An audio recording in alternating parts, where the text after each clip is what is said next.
Hello everyone. তো এই ভিডিওটা হচ্ছিল মহাশিবরাত্রির ভিডিও। তোমরা তো আশা করি আমাকে দেখে বুঝতেই পারছো, কারণ অনেক ভিডিও, ফটো, রিলস আপলোড করা হয়ে গেছে। তো যাই হোক, তো একবার রেডি রেডি হয়ে নিয়ে পুজোর জিনিসপত্র কিনে নিয়ে টোটোতে বসে পড়লাম। টোটোতে বসে নিয়ে এবার হলো বেল পাওয়া যাচ্ছিল না। তো আমার তো কেনা হয়ে গেছিলো, আমার বাবা নিয়ে এসেছিলো। এবার আমার ননদের বেল হচ্ছিলো কেনা হয়নি, তো নিয়ে নিল কিনে।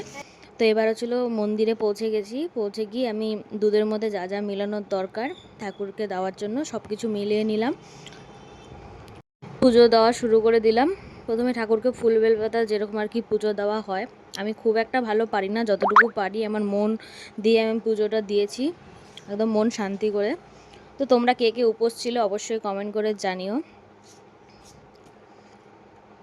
তো এই মন্দিরটা হলো মানে আমার বাড়ি থেকে বেশ অনেকটাই দূরে, ঠিক মানে সাওডাঙ্গি, যারা যারা শিলিগুড়িতে থাকো তারা তো অবশ্যই চেনো সাওডাঙ্গি ব্রিজের সামনেই ঠিক মন্দিরটা নতুন ওপেন হচ্ছে।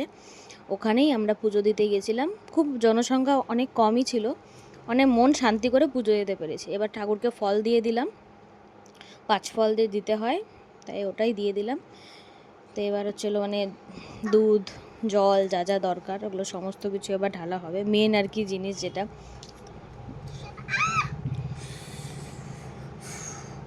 তো আমি তো প্রথমেই বলে দিলাম, আমি মন একদম শান্তি করে পুজোটা দিতে পেরেছি। আগের বছর দিতে পারিনি, অনেকটা প্রবলেম ছিল, তাই এই বছর একদম মন শান্তি করে দিয়েছিলাম।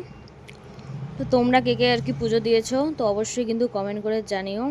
আমি তো বিয়ের আগে খুব একটা শিবরাত্রি করতাম না, মানে হঠাৎ 1-2বার আর কি এরকম করতাম। তো বিয়ের পরে আমি প্রত্যেক বছরই মাসি শাশুড়ি প্রত্যেক বছরই পুজো করে, তার সাথেই আমি প্রত্যেক বছর পুজো দিতে যাই। তো বন্ধুরা, এবার আমার শিবের মাথায় জল ঢালা কমপ্লিট হয়ে গেছে। এবার আমি ঢালছি গৌরী মহাদেবের কাছে। এখানেও আমার ফুল বেলপাতা সমস্ত কিছু দেওয়া কমপ্লিট। এবার ধূপকাঠি মোমবাতি জ্বালিয়ে নেবো। এরই মাঝখানে আমার ছেলে কিছু একটা বলছিল, আমি ঠিক নিজেও জানি না। আর মন্দিরটা খুবই সুন্দর, তোমরা যেতে পারো। ভিডিওটা আমি এখানেই শেষ করছি। কেমন লাগলো আমার এই মহাশিবরাত্রির ভিডিওটা অবশ্যই কমেন্ট করে জানিও। তো ভালো লাগলে একটা লাইক করে দিও। তো আমাদের এখন পুজো দেওয়া কমপ্লিট। আমরা আমাদের বাড়ির থেকে মানে কত কিলোমিটার যে দূরে আসছি তার নাই ঠিক। তো একদম মন মতো করে পুজো দেওয়া হয়ে গেল। তো আমরা এখন যাচ্ছি বাড়িতে। বেশ অনেক দূর আমার বাড়ির থেকে অনেক দূরে আসছি আমরা সবাই মিলে। তো এখন আমরা যাচ্ছি, গেটও বন্ধ করে দিচ্ছি। টোটো করে আসছি, এখন টোটো করে চলে যাবো বাড়ি। চলো।